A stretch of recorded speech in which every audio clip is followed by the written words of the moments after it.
Good evening and welcome to the KUMB Deadline Day live show. It's about 10 minutes until the deadline closes for another summer. Probably not been the busiest one for West Ham, which is something we're going to discuss now. I'm just going to mute myself over there because I can get some terrible feedback. I'm joined tonight by the lovely Rio and the lovely Pink Palermo. As I said just a few moments ago before we came on here, looking resplendent in the claret and blue dressing gown tonight. Obviously, it is very late. It's 10 to 11, and we're getting on a bit, us chaps. You know, we need our cocoa on our bed. How you doing, fellas? It's not a case of don't go to bed for me. It's more a case of I was in bed and I've got up to do this show. Well, I'm glad you did. I'm glad you both managed to join me for the last 10 minutes. Rio, how are you tonight? I've been absolutely fine, apart from listening to Harry Redknapp talk absolute nonsense on the Sky. Yeah, he's been up non-stop. Let's start with that. Harry, of course, was eulogising about West Ham and clearly showed he had absolutely no idea whatsoever what he was talking about, didn't he? Didn't even know that Anderson hadn't started at the weekend. Yeah. It's well, he lost me earlier on when he said Robbie Keane was one of his favourite ever signings. Yeah. So after that, it's all downhill. But yeah, showing the knowledge that he did just a moment ago. Anderson hasn't started. He whacked Zurichel a little bit about Diop in a very sublime way, not realising that our latest resurgence and Diop ain't been part of it. So yeah, Harry's bang up the date with his finger on the pulse of the footballing world, obviously. Did you catch that, Pinky? Did you see Harry's spot just a little while ago? Saw bits of it earlier, and he was, how can I put it? He was criticising Loftus-Cheek's contract, who was on 150 grand a week or something like that, and Harry doing his bit for club chairman everywhere, as of course he always did. Never knowing to hand out a dodgy contract. So I mean, a contract that was perhaps more than a player was worth. He's like a sinner repenting on his deathbed, dare I say it, thinking that somehow we'll go to chairman's heaven. But the reality is he's incredibly poorly briefed to be going on live TV. Yeah. And his lad, Jamie, wasn't much better either, because they were talking about the new West Ham right back, who neither of them could name, but apparently he's a really good player. Yeah. It's money for our rub. I don't know what sort of fee they get for that on Sky. But yeah, please do me a favour. Yeah, what I found interesting actually was it almost seemed like Jim White was trying to fight the fans' corner a little bit. He seemed determined to get something out of Redknapp with regards to the club not being ready for the Premier League season. But Redknapp, Rio was having none of it. He said, we're not going to struggle this year. We're going to be, mid-table, top 10 or whatever. Strange. Yeah. It's a joke, isn't it? He said, he's on about, was it Kufel and Souček? They've signed two good players. Are they Czechs? Yeah. Yeah, as Pinky said, clearly done his research there, hasn't he? But anyway, it's him. Yeah, we have of course. Rio has of course been a very busy boy this evening. For those who aren't aware, we sent Rio to Rush Green earlier tonight to do it. We decided that Sky Sports hadn't bothered sending anyone down there, so we thought we'd send our own man down there. And Rio, of course, recorded a quick video for us outside Rush Green. If you haven't seen it, you can see it on our YouTube channel right after you've seen this one, obviously. But what was it like down there, Rio, at Rush Green tonight? Was there anyone around? Absolutely no one whatsoever. Watching what the bloke from Sky, he looks like he's shacked up in Debenhams in Romford in on the beauty camp. Well, listen, someone told me that he was at Sky's HQ over in Brentford. So if that's true, it's changed since I was last there, but it's been a while. But yeah, apparently so.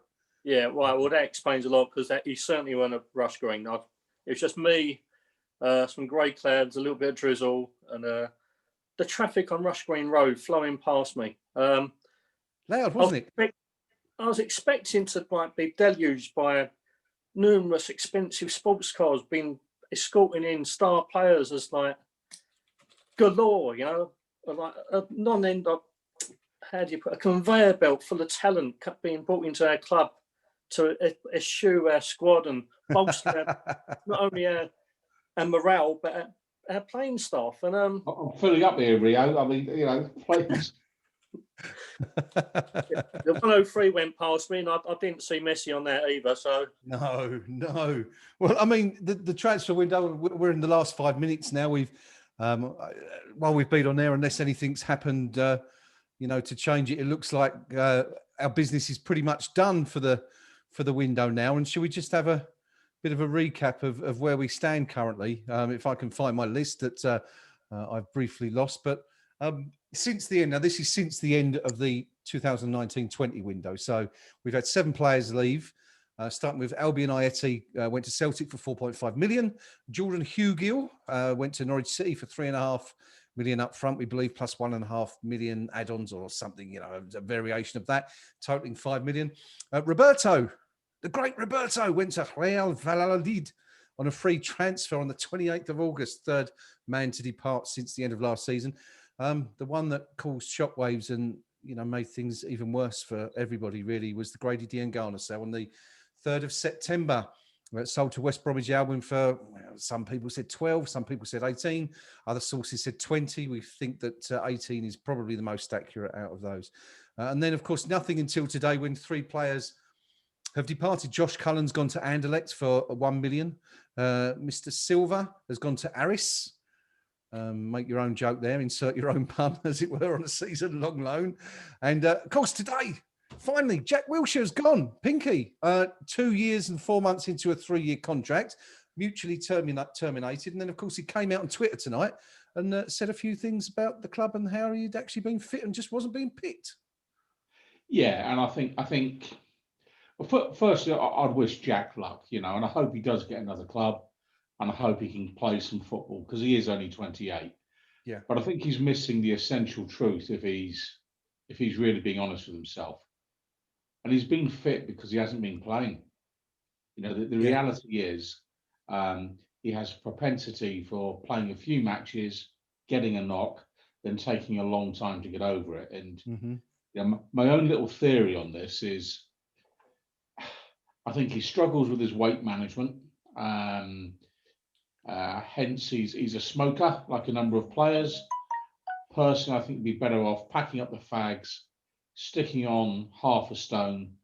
And of course, if you put on half a stone, you won't be cut out for the Premier League, but you might be able to get a decent gig in the Championship. And my own view is maybe drop down a division, Jack, and enjoy some football because you've got enough money now, and just play some football, and I hope he gets a club. I don't know, maybe a Brentford, somebody of that ilk. But one thing's for sure, he hasn't been left out of the playing 11 by accident. Yeah. This is a deliberate move by a manager who is saying, no, I'm sorry, I'm not going to hang my hat on Jack Wilshere because he doesn't have to. He didn't sign him. And I think the one sort of the bit of good news from this transfer window is so far we've yet to see the manager have anyone foisted upon him that he doesn't want. So I'll cling to that as our little bit of news tonight. Yeah, I suppose that and the fact that Declan Rice is still here is good news. There is some very late news actually that is just going through as we came on air. Lee Clayton, who obviously is very, very close to the board at West Ham, has tweeted, and now, of course, the Supremo at TalkSport has tweeted to say at 10:46 p.m. that Felipe Anderson will join Porto on loan tomorrow. The Portuguese window is open until the 25th of October, but it will be done in time for him to be named in their Champions League squad. So, Rio, what do we think about that? Felipe Anderson on his way out. I mean, we've all said he's struggled to get in the team, but doesn't that leave us a bit short in terms of reserve spots? Very much so. As Pinky said, there are some bright sparks to be taken from this window. As you said, Declan is still here, as far as we can tell. So far. We've inadvertently signed an incredibly useful right back, judging by Sunday's performance. Yep.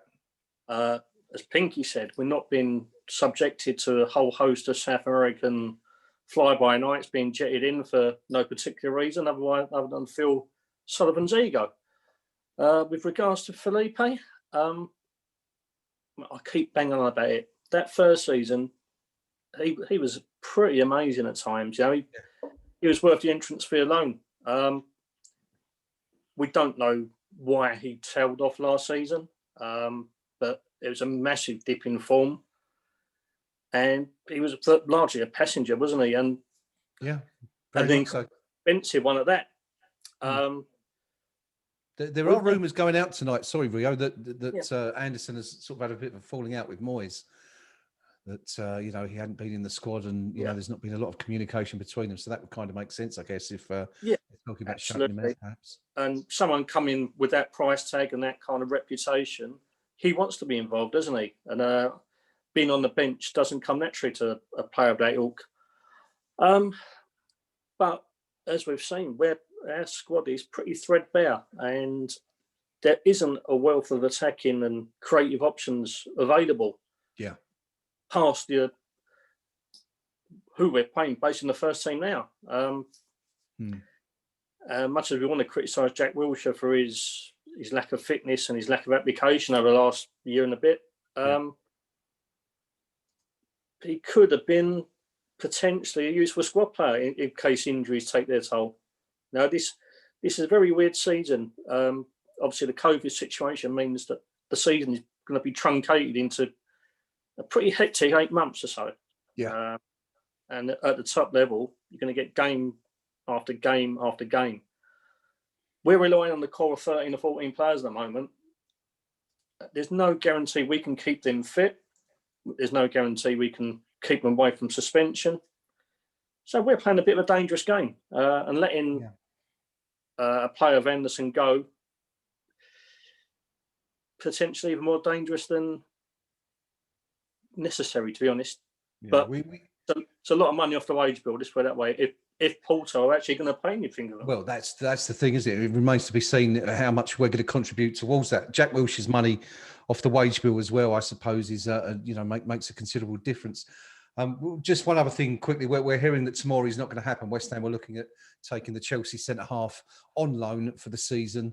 That was mooted earlier on today, later this afternoon.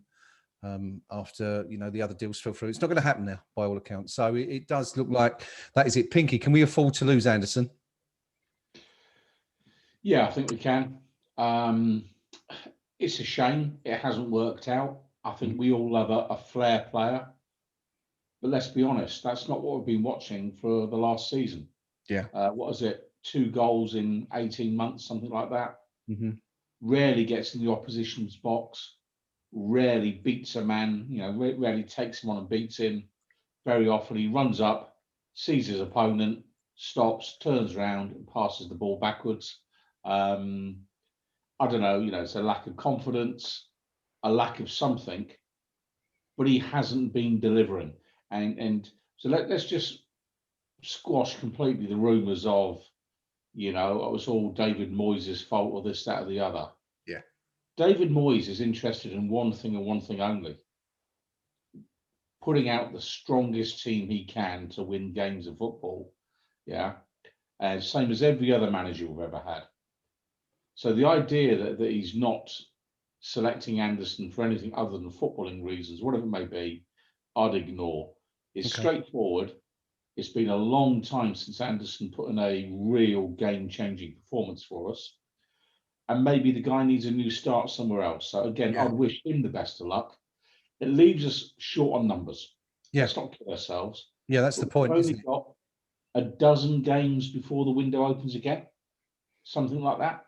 Yeah. And for my money, I'd rather we had the reinforcements in, but only if they're the right reinforcements.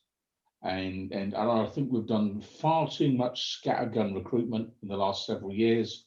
Yeah. Where managers have been, to use the chairman's words, bullied by the chairman into taking certain players. I mean, that's his words, not mine. Yep, absolutely. Yep. And I'd like to think that the current manager is strong enough to say, No, if we've got a limited budget, Mr. Chairman, then I, as the manager, should pick the players who come in, not you. Okay. Fair enough. Fair enough. That is where we are. The transfer window has closed. That is it. As Pinky has pointed out there, we only have another 12 or 13 games to go. I think it's 12 we counted last night, didn't we? Or on Sunday, whenever it was. Yeah, it was yesterday, wasn't it? So we're doing so many of these lately. I'm getting confused. I'm losing track of time. But yeah, I think we figured out, didn't we? It was about 12 games, a dozen games or so until the transfer window reopens. So, we're kind of thinking Sullivan might be taking the risk there that we can get through to January, and then we'll sort of reassess and see where we are. Then we've mentioned Declan Rice. That is absolutely key. But I think we've been saying for a while here, and I think people sort of in the know have been saying for a while. It's not just, I'm not saying that we're particularly prescient as far as that's concerned, but Rice staying, that's sort of been mooted for a while. I think the fact that Dean Garner went probably meant that was always likely to be the case, unless, of course, an enormous bid coming, Rio, because I think, you can, it's one thing. I mean, I know David Sullivan's been telling anyone who asks for the last few weeks that he wouldn't sell Rice. He's got no intention of selling Rice. But of course, it's easy to say that. But if Chelsea come in with £100 million plus bid, then you have to think twice about it, surely. Yeah, and if the rumours are true about our perilous financial state, anything over 50, 60 million, he's going to take incredibly seriously. The interview with TalkSport, was it 2 weeks ago? A bit of a car crash, announcing to all and sundry transfer budget, £40 million, allegedly. Yeah. Now, if you had X amount of Declan Rice money on top of that, you could bring in 2 or 3 incredibly good players for that. Mm-hmm. And not to mention any additional fees on top, which could be paid towards the board's interest payments, dare I say. So, yeah, anything over a certain amount of money, they're going to take incredibly seriously. Yeah. Yeah. Pinky, just out of interest, if you had to guess, what do you think would have tempted them to, consider selling Rice? How much? £3.10. Seriously, I think they'd be looking for upwards of 70 million quid. Yeah.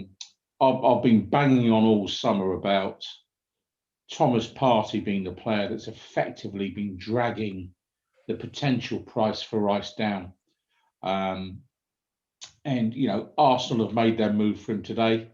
They've triggered the £45 million release clause in his contract. I'm a little surprised that Chelsea haven't tried to hijack that deal. Yeah. Albeit Partey at 27 versus Rice at 21. You'd probably want to go for Rice if you're Chelsea. Yeah. But I think Arsenal seem quite happy with Thomas Partey. But I think now that deal gets done, I think next time Chelsea comes shopping and there isn't a ready-made alternative with a price tag that's framed in the release clause, I think it should make it easier for the true value of Declan Rice to be reflected in a transfer fee. I mean, let me be clear, I hope we don't sell him. And the downside for having such a quiet transfer window in terms of ins, how do you convince Declan Rice that we're a serious football club? Yeah. That please stay with West Ham United because you can win medals here, you can win trophies here. When actually what he's looking at is a right back joining us from Slavia Prague, and he's done very well. He did very well on his debut. He did. But what else? And you're looking at Declan Rice and you're saying, Declan, stick with it because next summer we can say goodbye to Robert Snodgrass, David Martin, Mark Noble, Lucas Fabianski, Fabian Belbrena. They'll all be going. Anderson, of course, might come back after a year-long loan at Porto, but What's maybe his they'll contract, take Pinky? on perm. What have we got on And you're Anderson? looking down the squad and you're going, what's Declan Rice looking at? He's going to go, who am I going to win any medals with at West Ham United? So I very much fear that we as supporters will have seen the last of Declan in the flesh, because I don't think we'll be back in the ground this year. Okay.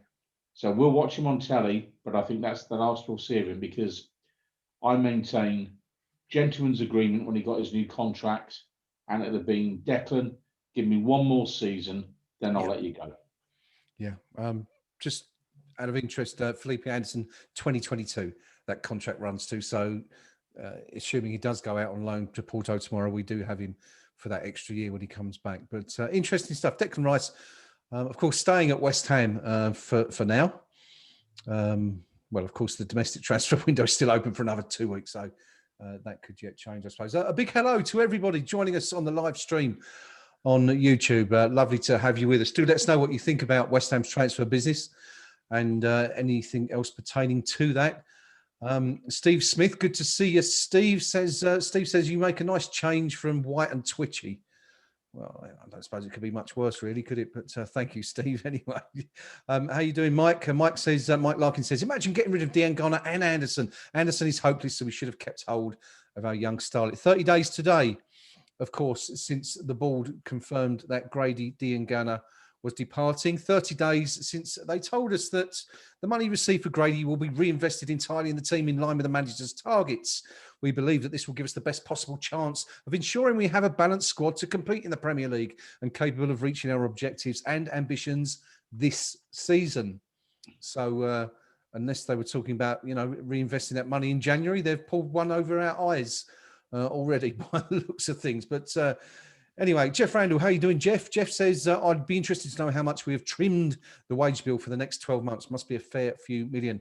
As we said a little while ago, Jack Wilshere in excess of £100,000 a week, Felipe Anderson as well. You've lost a couple of other players off the wage bill, such as Roberto, not earning a huge amount, but it's still a fair few bob. Grady Diangana wouldn't have been on much, of course, and Ayeti and Hugo probably not earning fortunes, but it still all adds up at the end of the day. Dean Santello, how you doing, Dean? Good to see you on the stream. Dean mentions the rumours that we've paid 85% of Jack Wilshere's wages to annul that contract. Not sure how true that is. We'll have to look into that one, but interesting scenario anyway. Mushy, good to see you, Mushy. He says Anderson has done nothing since Southampton away at the Christmas before last. Pretty much going along with what Pinky was saying just a few minutes ago there.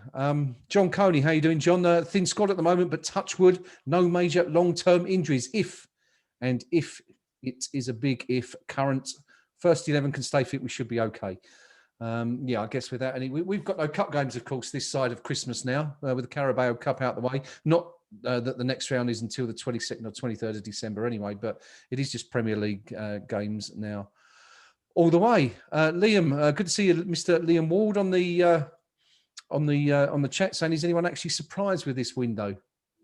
I'm a little bit surprised, Liam. I'm a little bit surprised that we've only brought one player in. I thought we would bring more than that in, but I think Pinky's absolutely right on that. I think credit to David Moyes for just saying no to David Sullivan's offers. Moyes clearly didn't want them, didn't fancy them, and obviously had the final say there. I guess Rio and this window, didn't have any players foisted on him, and here we are. You mentioned the TalkSport interview in which Mr. Sullivan referred to Moyes having rejected his players, but I mean that's a positive as well. I know we're sort of picking the bones out of it, as it were, but I suppose that's something else that's pretty good. Yeah, it's good to have a manager with a bit of backbone, stand up to the chairman. The manager knows football more than David Sullivan ever will. His 2 signings in the January window have proved to be excellent. Yeah, and you want quality, not quantity. I know we are short of players, but as Pinky said, there's no point bringing in people on large contracts to just sit there and do absolutely nothing. And we've seen it in the past. Allardyce got foisted upon with the 2 Italian guys, numerous Americans. I'm delighted that Moyes has stood firm and said no, because we don't need that. And it disrupts the squad as well. I mean, the last 2 games, we've seen not only a real upturn in performance, but team spirit also looks pretty impeccable. We've got Pablo Fornals playing with an absolute smile on his face. Yeah. The whole unit looks solid and together, and we need that. We really do need that at the moment. Yeah, we need it, and we do need to keep those players fit, don't we, as well, Pinky? I mean, we've eulogised on here over the weeks about Pablo Fornals. It's something that perhaps some of the people on the KUMB.com forum have taken a while to sort of appreciate his talents and come round. But everyone seems to be really pleased with the way he's playing, and he was brilliant, wasn't he, on Sunday at Leicester? Absolutely fantastic. Yeah, I think he's going to prove to be the pick of the bunch from the Pellegrini era. Yeah. In terms of who we signed then. He's playing with a huge amount of energy. He's positive. I think he's a breath of fresh air for the team. I really do. Yeah, agreed. Our problem being, of course, we could do with another 2 or 3 like him, but fairly obviously they don't grow on trees. You've got to compete with other clubs, and good old Harry earlier on the television going on about Loftus-Cheek's contract of £150,000 a week, and now Chelsea are trying to loan him out. Yeah. And I'm just thinking, what kind of bonkers economics is it where you'll give a player a contract of 150 grand a week, and then the next manager in says, "Well, do you know what? He ain't all that," and it's kind of like. And this is what we're up against when we're competing to sign talent. And we touched on this at the weekend about the way Chelsea are just farming players. And which brings me to the comments when I say about loans and the like. I don't want us to bring players in on loan. I don't want us to solve other clubs' problems for them. Yeah. I don't want us to actually see Chelsea develop players, lend them to us or to others, and then they get the benefit once they've picked up 40 or 50 games experience in our team. Yeah. We're not a feeder club for other clubs. And I think one of the things I'd very much like us to continue to do is just say, we're not going to take players on loan anymore. Either buy them or don't bother. And so for me, there's a few promising signs in the window, but it does leave us bare. It really leaves us bare in terms of, come December, the injuries pile up. God forbid Thomas Souček gets injured. Who's going to take his place? Would you play Issa Diop further forward? Maybe. Possibly, yeah. That kind of thing. And one thing I'd say David Moyes has been very good at this time around, certainly, is he's managing what he's got very well. He isn't whinging about what he doesn't have. And I think that's a good thing. And as long as we can keep the chairman quiet and just leave him out wherever he lives and say, look, let the football professional get on and run the club, then maybe in 2 or 3 windows' time, we'll have quite a decent squad. If we had maybe 2 players in January and maybe 2 next summer, that kind of thing. Yeah. Okay. I'm glad you mentioned the chairman, actually, and not piping up, because unfortunately one of them has been making a bit of noise on Twitter tonight, and it hasn't gone down particularly well, as you might expect. David Gold has been tweeting furiously this evening to let everyone know which players we've been selling and letting go on loan, and usually 3 or 4 hours after every other media outlet has already done so. And it's extraordinary, actually, looking, all joking aside, looking at almost like the venom directed at him, and so quickly as well. I mean, I watched, I think it was his second tweet, Rio, that he put out tonight, and it was about Josh Cullen. He'd already mentioned Silva and Jack Wilshere leaving, and I think he put out a subsequent tweet about Josh Cullen joining Anderlecht. And I watched the tweet live as the replies came in, and I think within 60 seconds there was 88 replies, and obviously it was impossible to read every one. But scanning through them, I didn't see anything other than GSB out, and the kind of vitriol that you usually see reserved for tweets from David Gold. Why do they still do it? Why haven't they learned the lesson? He's been incredibly quiet on that front for a long while, wasn't he? Yeah, he has. And you would have thought the message would have sunk in, you know, and at a time where they're under the cosh from the fan base because of their lack of action in a lot of respects. Don't put yourself back in the firing line. I mean, you're a so-called intelligent man. You're just leaving yourself open for abuse. And it's just ridiculous, isn't it? Go back to the silent thing, please. I'd rather not hear from you whatsoever. The only time I ever want to hear from David Gold or David Sullivan ever again in the media is the day they go, "We're off, son." You know? That is the only time I want them to actually speak out in public, because otherwise they're not winding me up. They're winding up the whole of East London and Essex, basically. Pinky, I'm David Gold. It's my football club. I can tweet what I like. It's none of your business. Why shouldn't I? Really? I'm trying to play devil's advocate. Look. Yeah, but actually, he misunderstands what a club is, and I can assure you, everyone on this webcast, we're pouring through the gates of the Bowl Inn, you know, plenty more times than David Gold's ever done it, or David Sullivan, or Karen Brady, and I'm afraid where Mr. Gold and Mr. Sullivan are hugely compromised. We can, you know, we as supporters are never going to forget the £18.4 million in interest payments they have taken out of the club. You know, just because they fund it with loans rather than proper equity. Yeah. So, and when they first started making the loans, they said, "Oh well, we're not going to take any cash out in interest." Within 2 years, they'd shifted their position on that. Yeah. And it was just another thing that just broke any kind of trust between the supporters and these owners. So now when they're pleading poverty, you know, so well, how can you plead poverty? Of course the club's skint, because it's been paying you interest on loans. Now, let me just give you a clue. Yeah, I'm going to upset the Major if he's watching this tonight, because he thinks anyone that gives the club money are muppets. And sorry, Major, but they've got 4.5 grand of my money.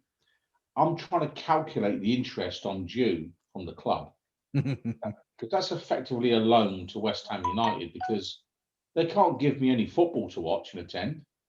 So, you know, do I get a divvy? Maybe, you know, 40p at the end of the year or something like that. I mean, but it just shows, you know, that as a club, we've been woefully mismanaged for a decade. Absolutely dreadfully mismanaged, because you look at our squad, and when one of the chairmen, I forget which one it was the other day, basically said, "We've only had a bid for one player, and that was Dean Garner, so we sold him." So how can you be in a position where you're paying a squad wages of about 130 odd million pounds, but not another professional football club fancies even one of the players as an attractive proposition? Not one. And you're thinking, if that isn't indicative of gross mismanagement in terms of squad development, and you can take that all the way through the managerial churn, the contracts that are getting handed out, paying, you know, Winston Reid a 6-year deal, and I think he's played about 20 minutes of us on that. But yeah. And you could say, okay, they got unlucky, the injury at Swansea and all the rest of it. But heavens above, we seem to get an awful lot of bad luck compared with other clubs. And maybe it's not luck at all. Maybe it's judgment that's bad.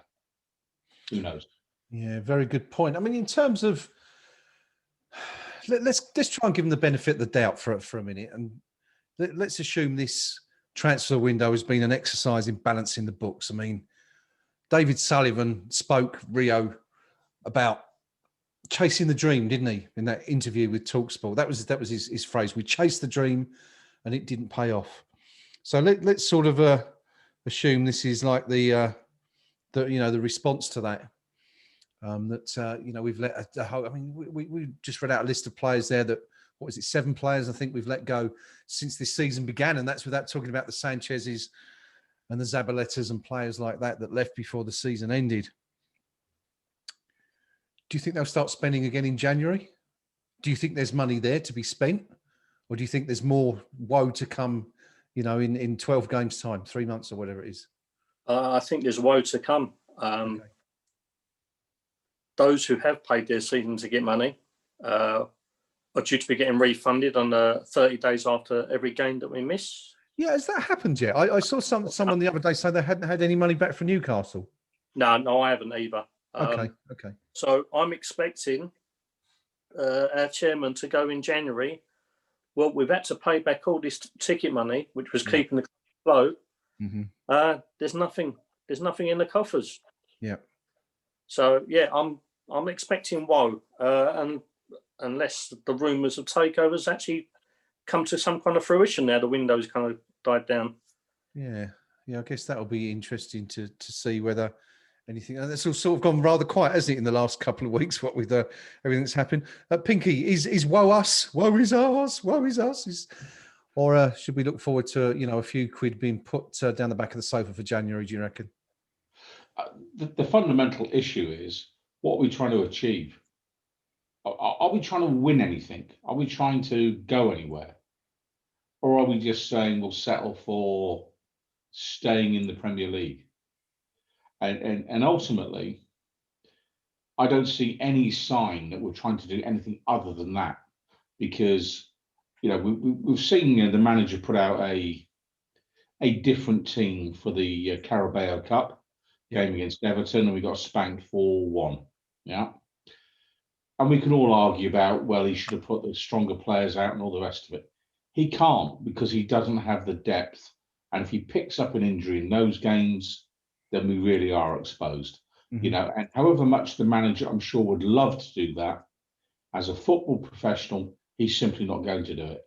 But what it reveals, therefore, is, okay, we're now down to the FA Cup in January. Let's see what comes, who we get drawn with. Let's say we get drawn against someone where I go, don't really fancy our chances there. And then suddenly we're out of the FA Cup by January the 5th. What have we got to look forward to then? Finishing 10th?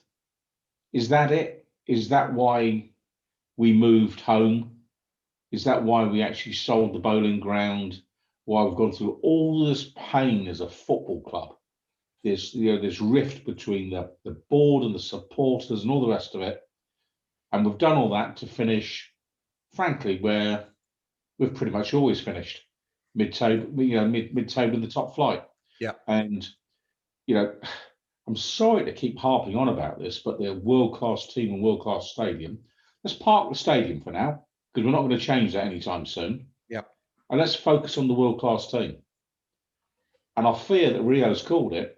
What we're going to get in January is, this COVID thing's it's dragging on a bit. It's like a cold we can't shift, kind of thing. And it'll be sackcloth and ashes, make do and mend to the end of the season. Well, let's not forget the current manager is out of contract, along with the 7 or 8 players I named earlier. Yep. And what's the plan going to be then? And my real frustration with all this is, where is the real plan?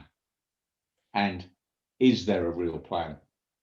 Or are we locked in this Groundhog Day of buy a few players? Yeah, some will be okay, some will be rubbish. Hang on in there, rinse and repeat. It's not a good look. No, it's not. I mean, I hear where you're coming from, but I get the feeling that there is a plan. However, that doesn't really extend much further than the manager's office. I mean, I think it's David Moyes is well known for having, a well-drilled system in terms of recruitment. We've heard about Everton, where they had the rooms of various players in various stages of the transfer procedure, players they'd only just looked at, players they've been watching for several months, and then, certain other aspects. So we know he's, but of course that, as you rightly say, there's no point in having that in place if you're not going to get backed financially by the club, you're working at. So we may already be in a position. Here's a scary thought: that David Moyes has made his last signing as a West Ham United manager. Mm-hmm. Possibly. Yeah, very possibly. Because if we get to January and the chairman sticks to the times are hard routine, and then Mr. Moyes, there we are. Come May, is he just going to get the Sam Allardyce, well, thanks very much, David, for all you've done, and we wish you the very best of luck speech? Because, if we really wanted him as manager, if the chairman really wanted him as manager, we'd be reading stories in the press now about contract discussions. Yeah. Why aren't we? Mm-hmm. Does David Sullivan really want David Moyes as manager? Does he want a manager that stands up to him and says, "I'm not taking your Will Salthouse cast-offs," and my prediction in the next 10 days is we'll get a centre back from the Championship. Yeah, and it'll be a client of Will Salthouse. Nailed on. Pinky, I'm loving the way you're doing these links for me tonight, because it's just what I was going to come on to, Will Salthouse and his clients, because one particular Will Salthouse client that I was just about to speak about is playing at Brentford, and someone we've been heavily linked to for some time, Saeed Birama. Now we've seen Antonio, or it looks like Anderson, sorry, not Antonio, but Felipe Anderson is going out to Porto tomorrow, if rumours are correct. And, as we've said, it leaves the squad fairly thin, and looks like we'd need somebody else to come in. Will Salthouse client Rio Birama, do you see perhaps the club taking a punt there, or did you think, we've got to be talking, 25 million probably for Birama to bring him in, given what Ollie Watkins cost Villa, and we've seen what instant impact he had against Liverpool yesterday. Yeah, and it wasn't that long ago that allegedly we bought signing Benrahma because he was going to cost £25 million, and allegedly Mr. Moyes didn't rate him that highly. So these rumours resurfacing, where are they coming from exactly? From what I've seen of him, he looks a fair player. And as we've seen with Jarrod Bowen, for a similar kind of price, you get the right player, put him in the right system, he could flourish. But it just makes you... The reason Diagana was sold is because we had a paucity of wingers. Was it eight wingers? Well, that was the figure we was given. I mean, we sat here a couple of weeks ago, didn't we? And even between us, I think we only came up with 7, and one of those was Robbie Snodgrass. So so it does make you wonder how these things are circulating, because I said a couple of weeks ago, apparently Benrahma wasn't our kind of the player that we were looking for. Yeah. And yet all of a sudden we're back in for him. I mean, what I'm expecting isn't particularly him coming in. It's going to be an uninspiring centre back from somewhere. Now, are you talking about Mr. Dawson by perchance? Yeah, I am. It's not a player I don't particularly like, have anything against. He's perfectly adequate, but that is it. He's adequate. That's a great expression. Perfectly adequate. Yeah. I'll remember that next time I'm stood at the altar with my bride of the week or whatever it is, and I'll turn to her and say, "You're perfectly adequate." I think that's going to be a winner, isn't it? Or maybe not. You'll do for me, love. Yeah. Until the next one comes along, basically. Yeah, it's just very uninspiring. He's solid enough, but why are we chasing him while our contemporaries aren't even contemplating him? Well, I think he's the last one left, isn't he? If you look at our transfer list, or rumoured transfer list from the start of the window, I think, the lad at QPO went to Palace, has gone. Watkins went, of course. Anthony Robinson, the fullback, and so on and so forth. Can I just say, sorry, butting quickly to say, Steve Tiley, I thoroughly agree with what you say, but I can't allow you to use words like that on the chat. So please edit that and say it again without the swearing. That would be easier to post then. But we've kind of lost everyone we were looking at, haven't we? And I suppose he's the last one left now, last one standing. And being a Salthouse client, it sort of makes sense, doesn't it, really? Yeah, there's a whole room of A4 paper that we've gone through. We're now on to the next little jot and notepad. My name's second on the list after Pinky. Noam's third. I'm willing to join. I mean, I'll do it for £4,000 a week, You can do a job perfectly adequate, of course, I'm sure. Well, yeah, some would say. Yeah, Pinky, looking at potential targets, we are now looking to the Championship because we can't buy anyone from abroad. So we are looking at, or below us probably, we're looking at the Brentfords and players like that. Anyone you particularly fancy from the Championship or see as a likely player to come in? No, I mean, really, centre backs. You'd like to buy in pairs, as a rule of thumb. For me, where it's more about where I prioritise for strengthening, and I'd keep strengthening the spine of the team. Okay. And I'm not sure we're going to find anyone in the Championship that's going to do that for us. Okay. And what I'm talking about is anyone we sign should be at the very least capable of challenging the current preferred first 11. Yeah. So really knocking on the door so that first 11 has to perform week in, week out. And do you know what? If you don't, we've got a lad here that will come in and actually take the chance. Yeah. So for me, and I'm almost doing the chairman's work from here, but I'm not taking any fillers. I want genuine contenders. I only want players that the manager's going to say, do you know what? I've now got a match day squad of 12, not 11, or a match day squad of 13, not 11. Because otherwise there's no point. And just look at other clubs that are struggling like mad at the minute, and they've got a similar issue whereby they can get lots of squad fillers, but they can't improve their first 11 for whatever reason. And I think that's really where we are.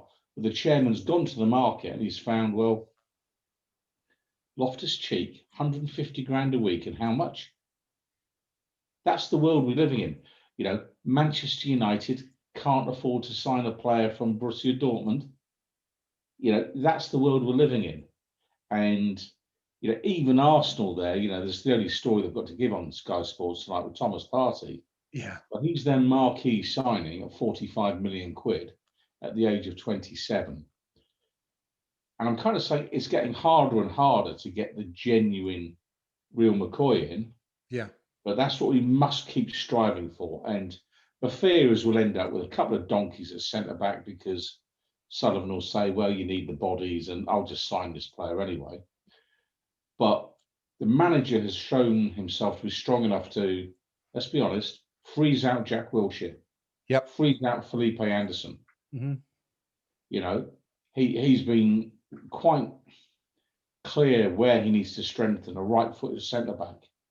So he's sending signals to certain players, either you're not going to play for me, or you need to buck your ideas up if you want to continue playing for me. Yeah. And I maintain that as 100% the right thing to do. The single biggest mistake we've made in this window is offloading Dean Garner. I really believe that because he's a player that could actually be maybe not in the 11, but might be challenging. Yeah, good option to bring on. Yeah, and so dare I say it, I'm almost glad we haven't signed anybody, other than Kufal at the 11th hour last week, because I don't want players coming in earning 100 grand a week that just aren't going to play, and they're never going to play because they're never going to be good enough. And that's not what we're about.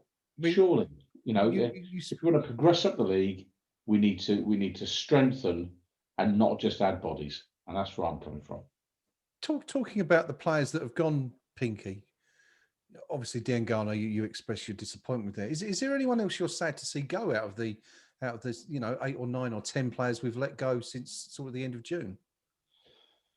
Truthfully, not really. In a strange way, I'm pleased for Josh Cullen. Yeah. I said a month or so ago, he needed to get a club. He needed to get a contract somewhere where he can play first team football regularly. He will soon be 25. It'd have been lovely for it to have been at West Ham. It really would. Yeah. But sometimes it's not to be. And do you know what? He's still young enough to go and play some football, have a half decent career. It just won't be here. So, Yeah. but the rest of them, if I'm being honest with you, Yeah. how often did Jack Wilshere, six starts in 2 years, something like that? Yeah, that's it. 6 Premier League starts. Yeah, yeah. It's kind of like in years to come, we'll even have forgotten that he ever was here. Yeah. Felipe Anderson, as I say, long time since he's really done anything.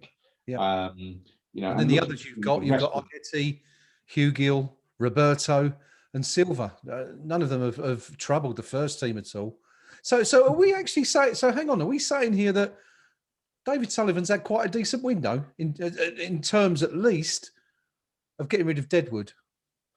No, I'm saying David Moyes has had a really decent window. Okay. Because what David Moyes has done is he's saying, Mr. Chairman, these ones are not going to feature in my plans because they're not good enough. Yep. And by the way, don't bring me one of your Sully specials and saying give this guy a game, because do you know what? I'm a better judge of a player than you'll ever be, Yeah. because you pay me however many million a year to judge players, and I've been doing it for over 900 games as a manager. And hats off to Moyes. I think he's had a storming window. I really do. Okay. Good stuff. Good stuff. Rio, do you agree with that? That barring Diangana, there's no one that's gone that we're going to miss. That in terms of getting rid of the Deadwood, it's been a successful window. Yeah, absolutely. I would like to counter Pinky's things that Sullivan hasn't had a good window, because the amount of money that's come off of the wage bill, he'll be grasping his hands and rubbing his hands together, thinking, "Look at the bank balance rocketing up." Yeah, not just that, but about £28 million worth in transfer fees. Obviously, we know that the club doesn't get that all straight away, but it's going to be going through the books at some point over the next 3 or 4 years. So in that respect, Sullivan's going to be over the moon. But yeah, other than that, he's absolutely spot on. Josh Cullen, everyone wanted to become a success here. Yeah, been at the club since he was 9 years old, 15 years. But he just hasn't made that final breakthrough. It's a pity for the lad, but he's made a decent career. He's going to make a decent career himself. He's an Irish international. Yeah. He's got a very well-respected club in Anderlecht, He's got a 3-year deal over there. And I hope that he makes an absolute bomb of it and rips the Belgian league apart, because I really want to see him do well. The rest, you'll never know what we really had there. He wasn't given a chance. Obviously, the manager didn't fancy him. Hugill, when I went to see the friendly over Dagenham when he scored his one and only goal for us. Ditto, I was there too that night. Bloody cold, wasn't it? Bloody freezing. Very, very cold, and I still think he was probably the worst player on the pitch that night. Yeah, poor sod. Yeah.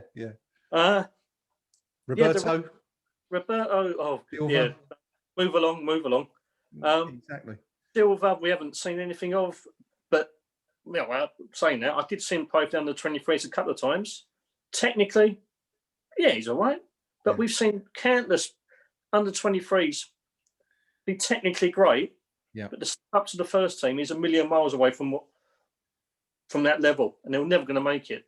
So I hope he goes into grows to grace again, flourishes. He might come back a better player, but I really don't see it. Wilshere, what a great player on his day. Sadly, his day was never in the West Ham shirt. No, it was a long time ago, wasn't it? Yeah, exactly. Yeah. With Wilshere. Yeah, we ain't going to miss none of them, really, are we? Okay, so we're at least we're kind of in agreement that whoever's responsible, Moyes, Sullivan, whatever, between them, the club's had a decent window in terms of offloading that Deadwood. As Clayton has posted on the YouTube chat, there's still some Deadwood in the squad still, which is fair enough. I guess you can't get rid of everything in one go, but we've been crying out for a while, haven't we, to get rid of some of that and to make the squad a bit slender. But I don't think when we said that any of us were kind of really thinking it would be this thin. Rio, we're going to wrap up very soon because we've done an hour, and we said we wouldn't go further than that tonight. Where are we? Where are the biggest, most glaring holes in the squad now with the transfer window closed, or international transfer window closed anyway? What do we need? For me, we still need attacking options, as in strikers. Yes, we've got Antonio. Yes, we've got Haller, but we need someone else to augment them too. Antonio's notoriously been brittle over the last few years. He's a hamstring away from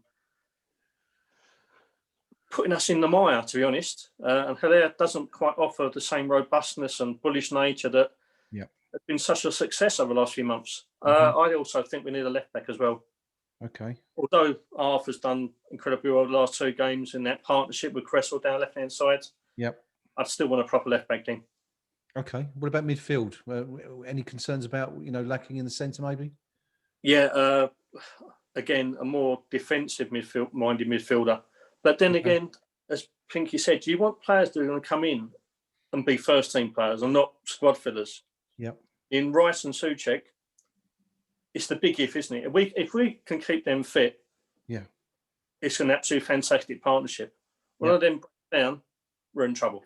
Yeah, you're looking at Mark Noble, I suppose, coming in again. And of course, Mark's been a fantastic servant for the club, but hasn't quite, been the same player of late. So you're going with 3. You think we're 3 short at the moment of a reasonable squad.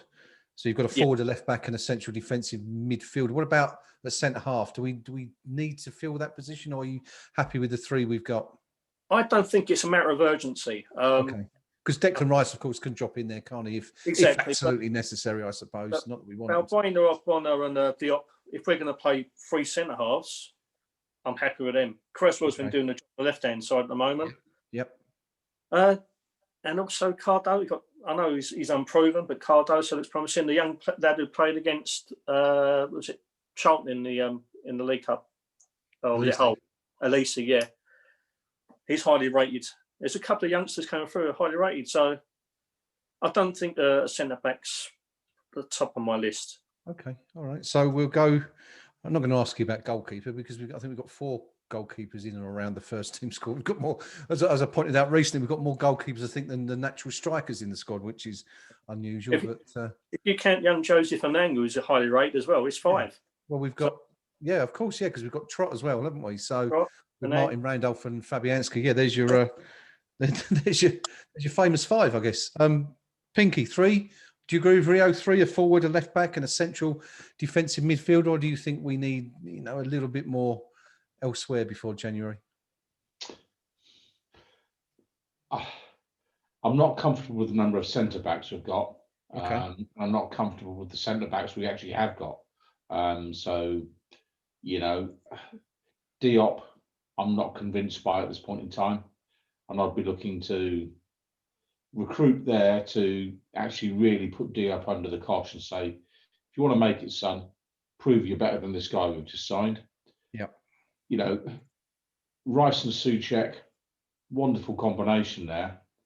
But if one of them is injured, where do we go? And that then becomes a problem. And then the elephant in the room, Antonio, a revelation. Playing in that striking role. 1 torn hamstring. I'm not convinced that Haller's going to come in and do what Antonio does. Could Jared Bowen drop in there, or is he too lightweight? I think he's too lightweight. I mean, nobody likes playing against Antonio. If you're a centre back, and you see this guy running at you, and his shoulders are as broad as my gut, if you know what I mean. I mean, he's a big guy. He's a powerful guy. Yep. He's a motivated guy, and he works hard. I think you'd rather be facing Bowen, if you know what I mean, if you're a centre back.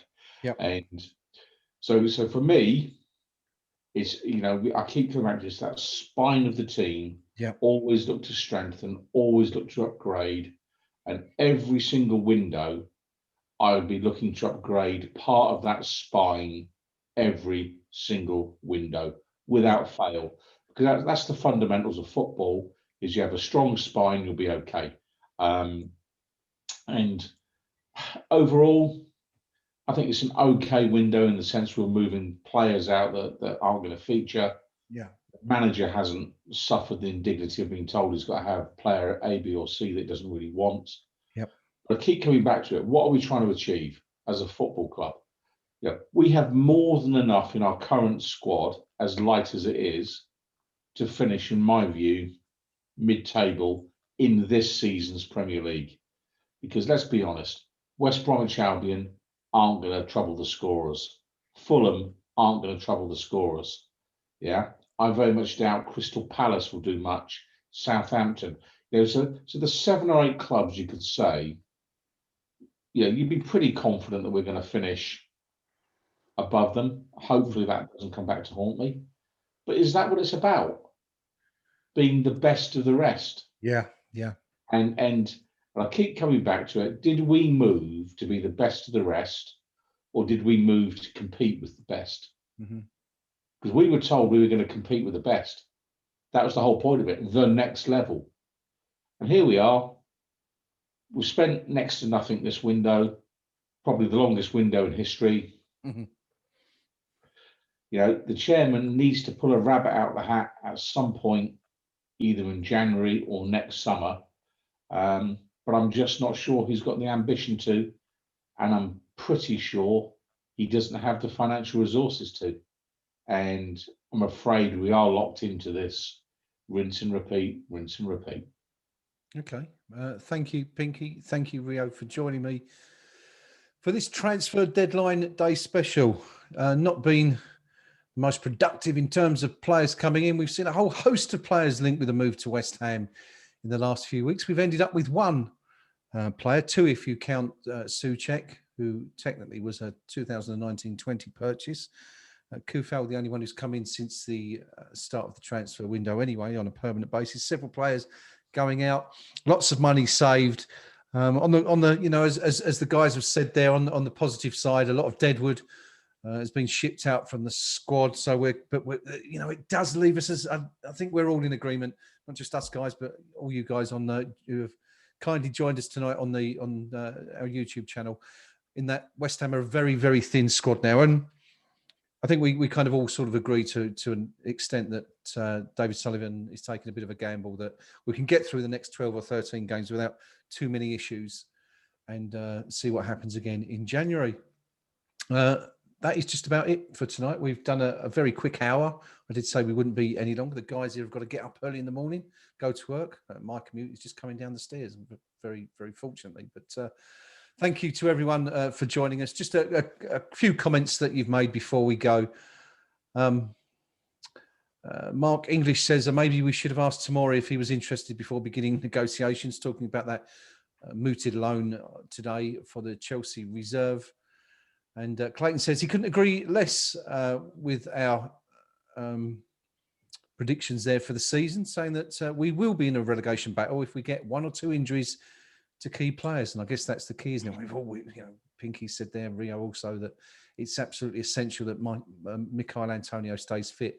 We were going to, actually, fellas, we were going to have a look at the record books, weren't we, the other day, and see what his longest spell is without being injured at West Ham. So perhaps we can do that for the next time we go on air. But I'm fairly certain he hasn't been through a whole season, has he, without being injured anyway. So we need to keep our fingers and everything crossed there as far as Michail goes.